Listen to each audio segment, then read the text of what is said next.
In this video, we're going to be looking at the Freewell version 2 magnetic hybrid variable ND and CPL filter system and determine if this is the best filter for real estate videography.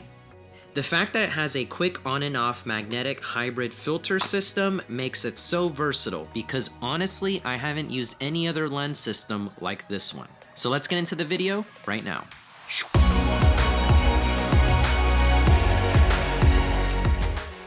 Okay, so full disclosure, Freewell did send me this filter system to test out, but they're not monitoring this in any sort of way. Everything I'm going to mention in this video is just my real world experience using this filter system the past month.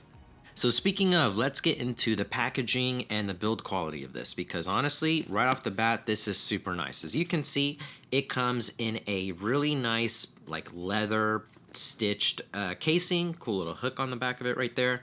And then when you open this up, oh, really thought out. Love that. That's really smart. The filters right in the front, and then additional filters or step-up rings, things like that, can go up in the top. So really well thought out. I've seen other brands do this, but not to this quality. This is a really nice case. So now let me show you how easy it is to put this system on. You're gonna get the right filter size that you need for your lens. So mine is an 82mm, and now so easy because now all you have to do is put it on and that's it. But the little screws that it comes with, really easy. You just put them in on the side right here. You get some for both sides, which is really cool because it makes it really secure. So once you get those on just loosely, you don't need to tighten them down because it's not on here yet. You put it on and it magnetically sticks and it's on there really good. But then you're just gonna tighten it down if that's where you're gonna lock it in. And now you can take off that front cap and you're good to go. So even if this is on a gimbal or on a tripod, how I have it here, it's gonna work great. And just love that I don't have to deal with threading things on and off, because once I'm done or if I need to take this off, I unscrew these a little bit and it just pops off. And then if I'm like, oh, time to put it back on, there we go. So let's say that I want it to lock in right here. I'm gonna just screw it on and now I can use the variable ND part. So I'm rotating it here, or I can loosen it and now rotate the CPL to get the desired effect that I want. So it's really thought out, a really streamlined system, really high quality. Love this magnetic cap in the front because whenever I'm done, just take my camera off the gimbal and it goes into my bag just like that, because as you can see, it's a really strong magnet. It's moving the whole tripod. Gotta hold it and pull it off. So definitely not gonna fall off. Okay, so what makes this filter so special? Honestly, the fact that yes, it is a magnetic system, it's really great, really convenient.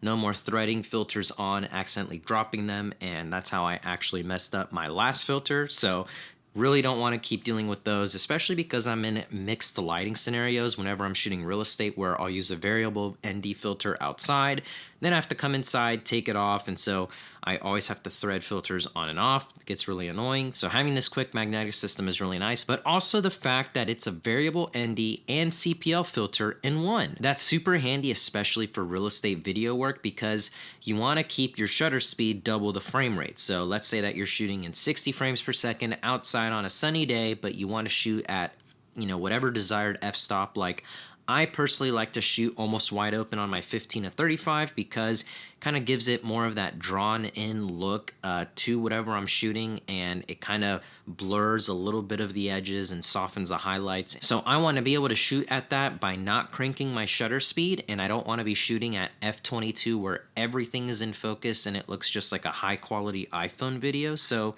being able to shoot at like f2.8 or 3.2, f4, you do have to have some sort of ND solution, because unfortunately one of the main drawbacks of the R5C is the fact that it doesn't have built-in NDs like something like the C70. So I also love the fact that this is a range from 3 to 7 stops. So most variable ND filters are 2 to 5. And I honestly love the fact that this is 3 to 7 because I can shoot at those desired f-stops or whatever it is, even on a bright sunny day. I can honestly darken my image as much as I need. And I found that having a range from 3 to 7 is a lot more versatile than 2 to 5, in my opinion.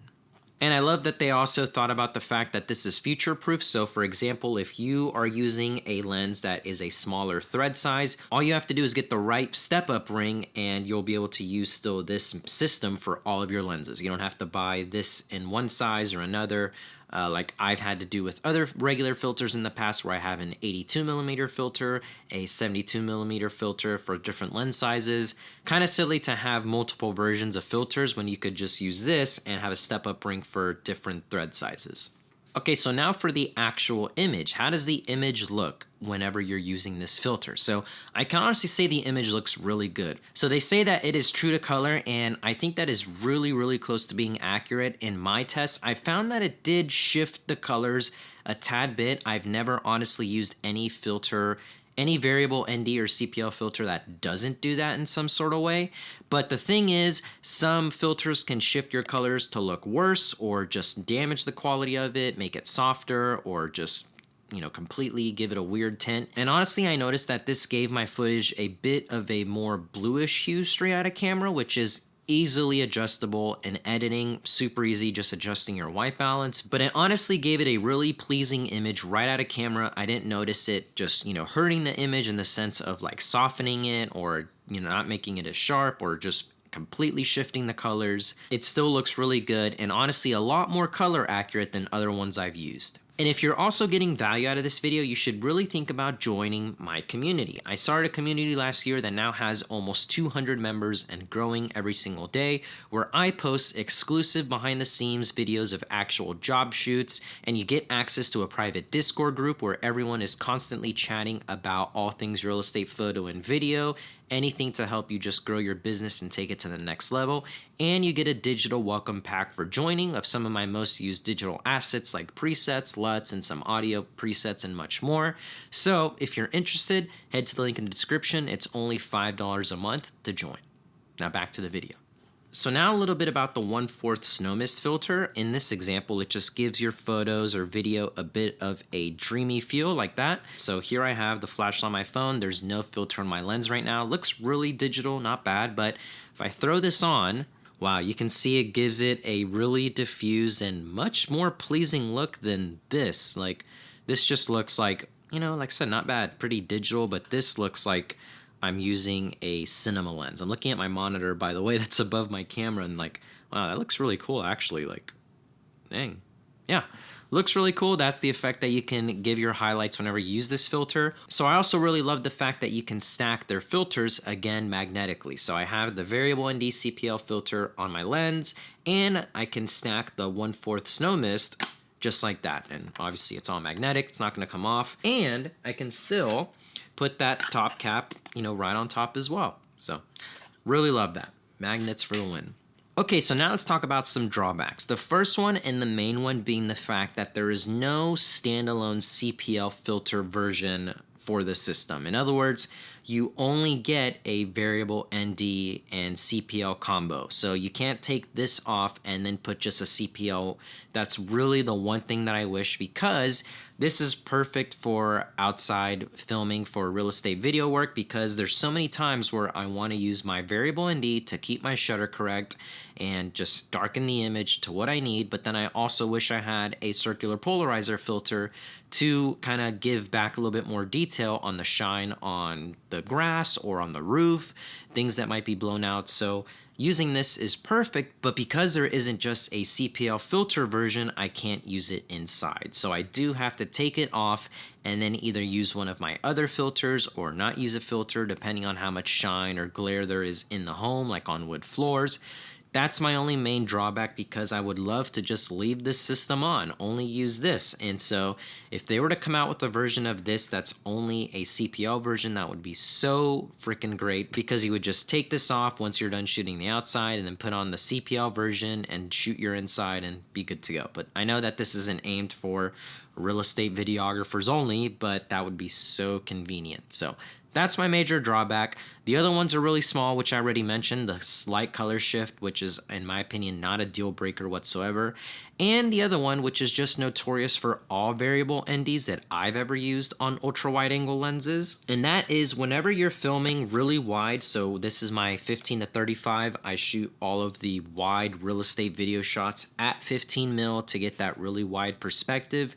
Depending on where your sky is and how strong of an ND that you're using, you still might affect the sky where you get a little bit of that vignetting. You're not going to get that cross polarization you would get on older filters. None of that whatsoever. It's really, really good. But just because we're using really ultra wide lenses, you might still get that little bit of vignetting in the corners, but it's not a deal breaker to me. Again, it's just one thing that I noticed. The only way around that is if just you used fixed NDs like you would on a cinema camera like the C70, but obviously this is the only workaround for that.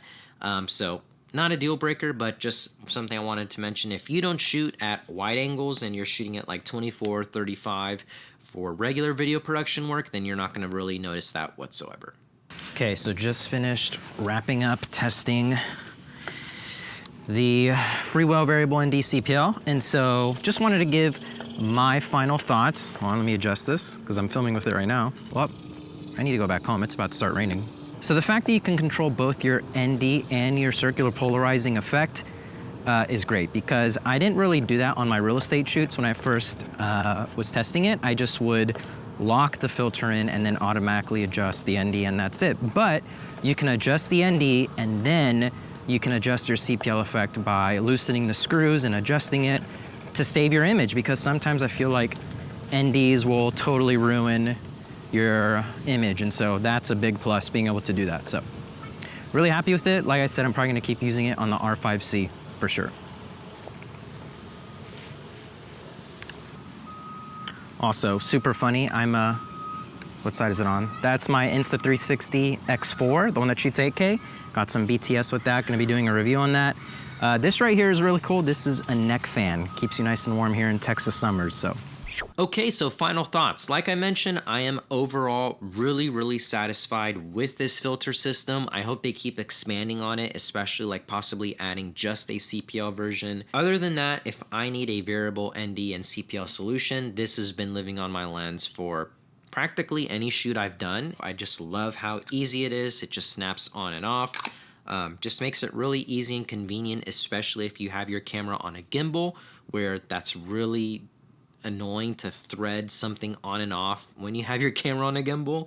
Not really easy and convenient, but this definitely is. So in essence, I definitely think this is the best filter setup for real estate videography, but the drawback being that you can't use it inside. So I don't know. You can probably answer that question, because it might work for others. Like, it works great for me, where if I go inside, I can just take it off and throw on one of my old filters for if I need to use a CPL. Or it might not be the solution for you, because you want to just have one filter on your lens and not deal with taking it on and off. And I totally understand that too. But like I said, it's just so easy with this, the fact that it comes on and off.